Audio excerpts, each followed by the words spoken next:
tungod kanimo ako milaom nga ang adlaw mo patim alda. Pamalandong sa pulong sa Dios, tuburan sa pagtuong bugos, tigpalig-on sa kalag sa kinabuhi, tuburan sa tanang paglaom ug paghigugma. Ang naghatag og kahulugan sa akong kinabuhi. Kidalit kaninyo ning estasyon DXGN uban sa mga madre sa Daughters of St. Paul. Kining tulumanon, Bidlisyo sa Kabuntagon.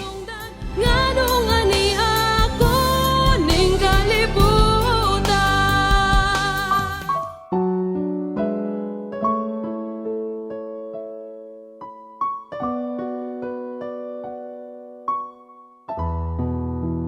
Ako ang manluluwas sa tanang katawhan, nag-ingon ang Ginoo. Mga kaigsuunan, maayong buntag kanatong tanan, nining atong tulumanon, Bidlisyo sa Kabuntagon. Ani anasab kita, kauban ko si Arvin Borla, ug sab si Rose Caballero, ug ang atong technical engineer nga na atong stasyon DXGN. Ug katong buot nga mo text kanato alang sa pagampo. Text lang ni ining 09-497-887395. Uspon ko, 09-497-887395. O kini ang inyong higala si Sister Rica sa mga madre sa Daughters of St. Paul. Pakikuban na usab ka ninyo, nining atong tulumanon. O aniya ang atong bisita na si Father Jason Kabakaba sa Cabanis Fathers, mawang muhatag sa atong refleksyon o pamalandong karong adlaw. Magampo kita. O Amahan, gidumala mo ang tanan ngadto sa ilang kahingpitan, subay sa imong balaod sa gugma. Himua nga mahigugma kami kanimo og sa usag-usa kanamo, aron modangat kami nganha sa kinabuhing tunhay, kay alang niini imo kaming gibuhat. Kini among gipangayo pinagi sa among Ginoong Kristo imong anak, nga buhi og hari uban kanimo og sa Espiritu Santo, Dios nga usa hangtod sa kahangturan. Amen. Kinutlo gikan sa Ebanghelyo sumala ni San Lucas. Kapitulo 8, tudling 16 ngadto sa 18.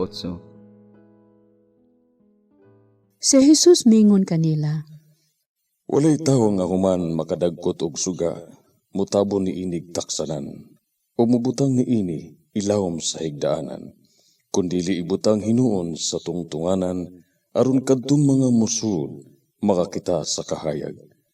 Kay walay tinago nga dili madayag, og way sikrito nga dili masayran ug mabutyag. Busa pagbantay giunsa ninyo pagpamati, kay siya nga aduna punan og hatag, og siya nga wa kuhaan bisan gani sa gihuna-huna niya nga iya. Ang Ebanghelyo sa Ginoo.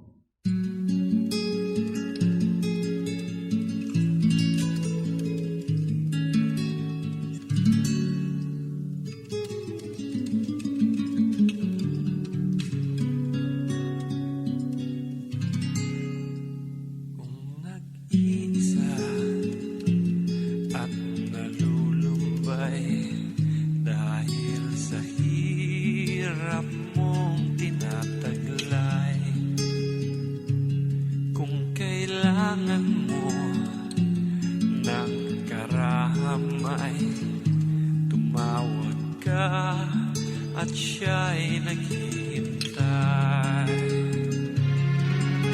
Siya ang iyong kailangan, sandigan, kaibigan mo. Siya ang araw mong lagi at karamay kong sawi. Siya ay si Jesus sa bawat sandali.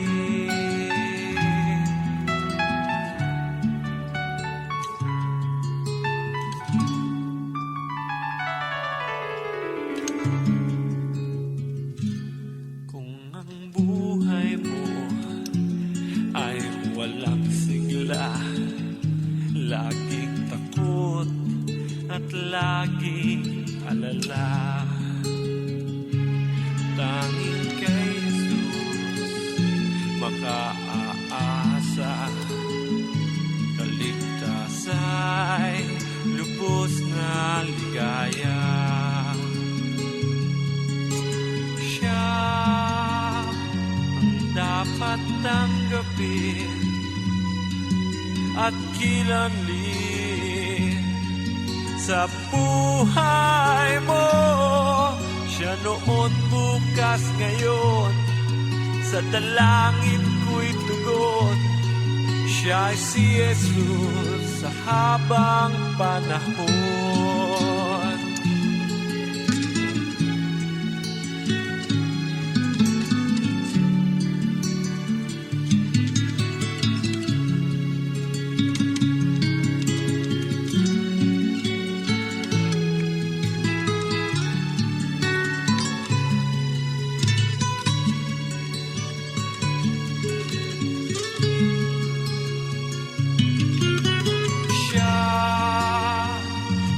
Dapat tanggapin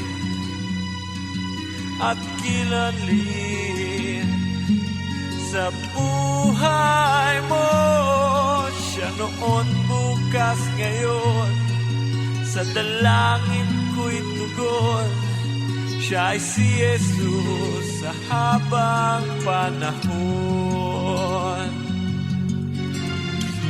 Kaya't ang lagi mong pagkatatandaan, siya lang ang may pag-ibig na tunay. Pag-ibig na tunay. Siya ang dapat tanggapin at kilanlin sa buhay mo. Siya noon, bukas, ngayon, sa dalangin ko'y tugon. Siya ay si Jesus. Siya ay si Jesus.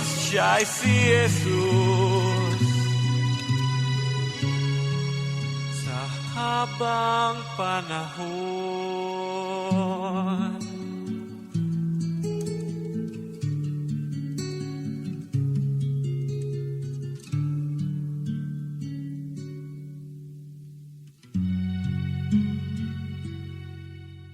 Doon na ba'y magdagkot og suga aron taguan?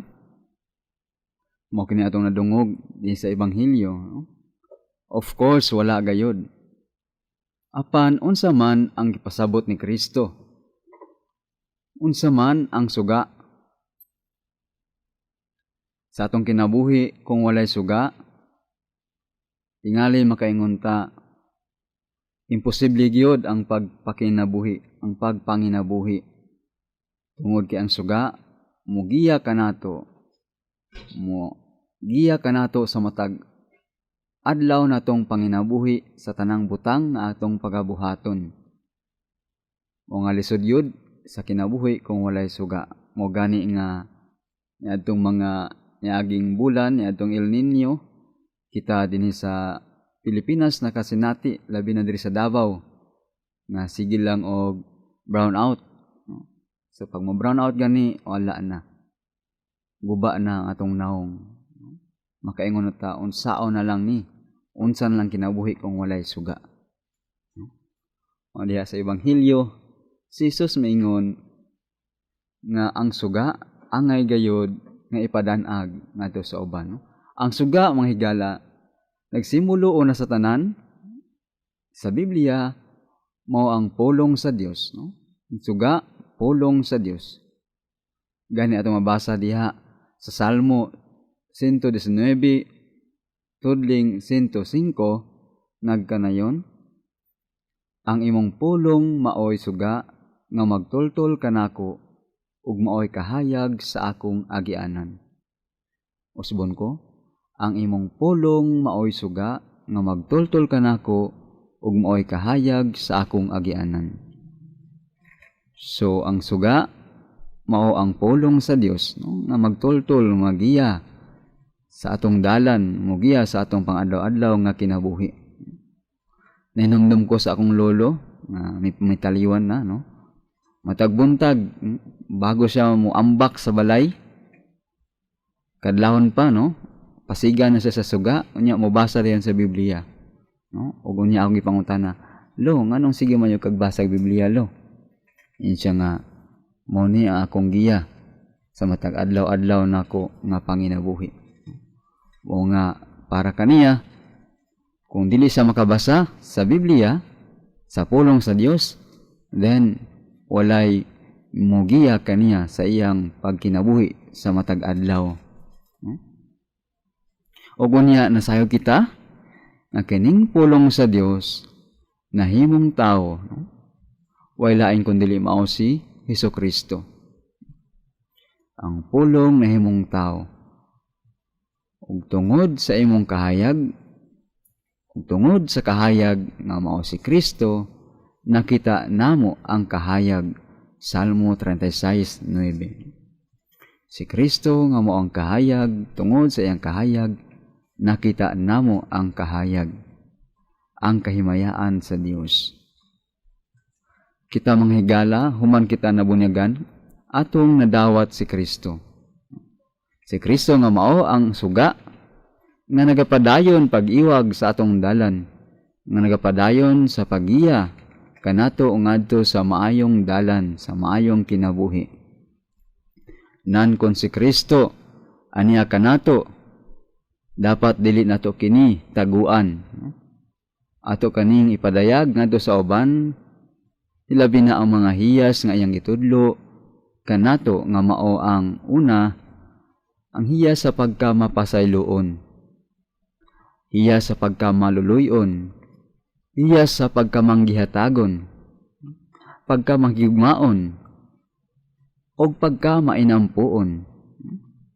Ang pangutana, kita ba nakat-on sa pagkamapasayloon? Father, gitraidor man ko sa akong bana. Lisod yung kain ako sa pasayloon. Murag dili jud ko makapasaylo niya, no? O nay gisulti sa usa ka babae kanako, no? Apa natong hinumduman? Si Kristo, si Jesus mitudlo kanato, no? Ang mapasaylo kita. Dili hotdon ang atong pasensya tungod kay kita gitawag sa pagpasaylo aron nga kita usab mapasaylo. Gani gitudloan kita niya, bisan pa ang imong kaaway, no? Higugmaa siya o iampo siya. Pagka manuluyon, kita ba nagmamaluyon, nagpakitag kaluoy ngadto sa mga nagkinahanglan. Dunay miingon nga, dunaday mga invisible man sa kalibutan. Invisible bisan tuod sila imong mahikap o imong makita. Kadtubang mga tao nga nagapanglimos, nagapangayo diya sa dalan, no? Nahimo silang invisible sa mata sa mga tao. Wala sila nakita sa mga tao. Sa laktod, wala sila nagpakitag kaluoy. Pagka mahigugmaon, si Jesus miingon, pag higugmaay kamo, samang ako nahigugma kaninyo. Nahigugma ba kita sa tanang matang sa tao? O nahigugma lamang kita ni adtong mga tao? Nga nahigugma nato, aparente nato, mga taong makatabang nato sa panahon sa atong panginahanglan? Or mahigugma kita bisan pa ni adtong mga taong nagdumot, nagpanglibak, nagdaot nato, o mga taong nga gidaog-daog, ang dili yun makabalos nimo, no? Pobre, no? Wala ba'y pagpili ang imong gugma ngadto sa tanang matang sa tao? Ay basig ka ng uban, pili-pilion ra, no? Akin siya, maayon siya higugmaon kay gilab man pugo niya. Kini maayo siyang higugmaon kay makatabang ni siya nako. Nang gugma bang na interest? Unya lain nga hiyas ni Jesus mo ang pagkamainampuon. Nagaampo ba kita? Sugdan mo nato nga ato ang paglihok diha sa buntag sa atong pagmata pinagi sa pagampo. No? Sama kang Jesus nga kanunay nagaampo. Kita usab unta musunod kaniya. No?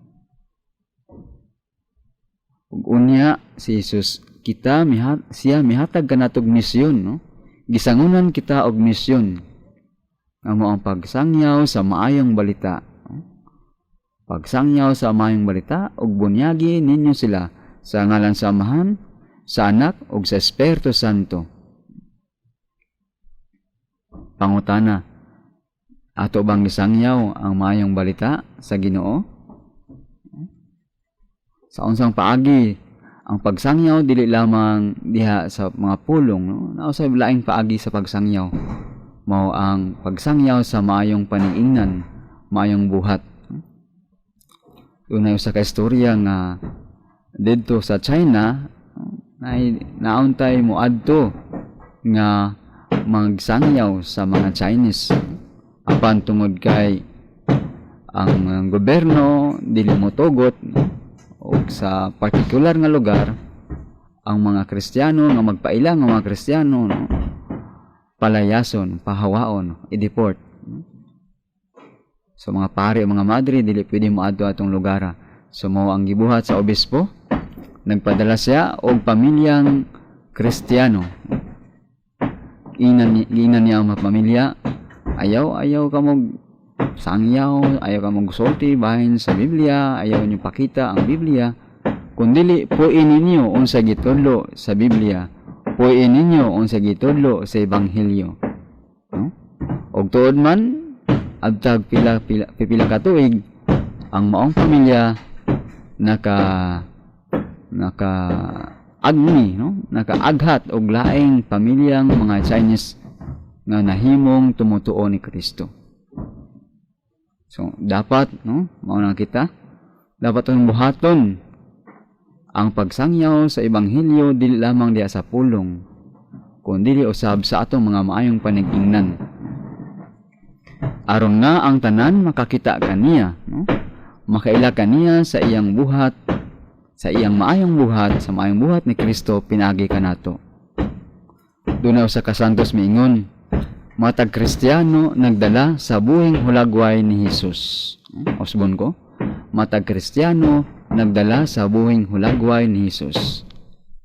So pamalandong, nahimo ba ang pulong sa Dios nga mao ang giya ug kahayag sa atong pang-adlaw nga kinabuhi?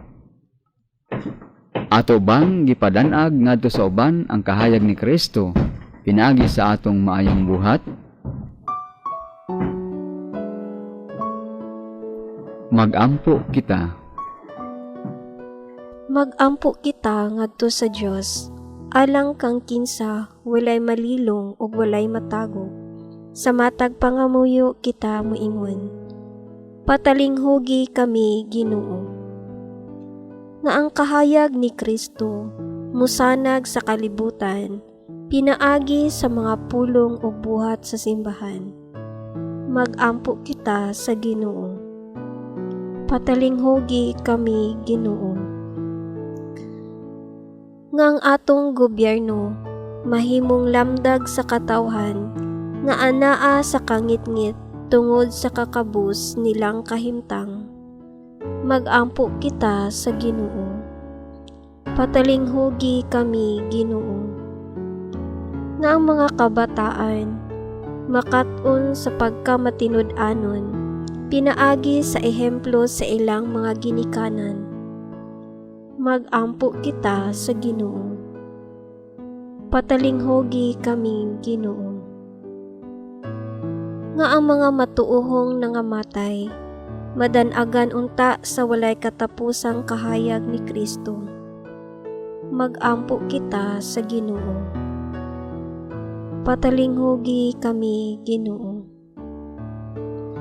Langit nung Amahan, tabangi kami sa pagbutyag sa imong kamatuoran, ug ihatag kanamo ang dugang grasya sa matinud-anon nga pagsunod kang Kristo nga among Ginoo. Amen. Mga kaigsuunan, daghang salamat sa inyong pagpaminaw nining atong tulumanon. Hinaot nga sa kanunay, mapadayon kita sa pagpaminaw nining atong tulumanon, diin makapamalandong kita sa mga reflection sa Ebanghelyo kada adlaw. Kini ang inyong higala, kauban si Father Jason Kabakaba, o Cabanis Fathers, o usab si Rose Caballero, kauban usab si Arvin Borla, o usab ang atong technical engineer ng ating istasyon. Mupati ka ninyong tanan og malipayong adlaw sa Lunes. Og ayaw kalimot, tawag lang o text lang kung buot ka mo magpaampo 09497-887-395. Usbon ko 09497-887-395. O kaninyong tanan mga kaigsuunan, kini ang inyong higala, manamilit na usab, og sa sunod nga adlaw. Goodbye.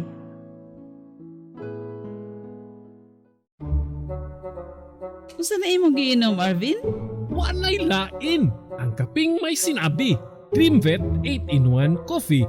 Available sa tanang pharmacies.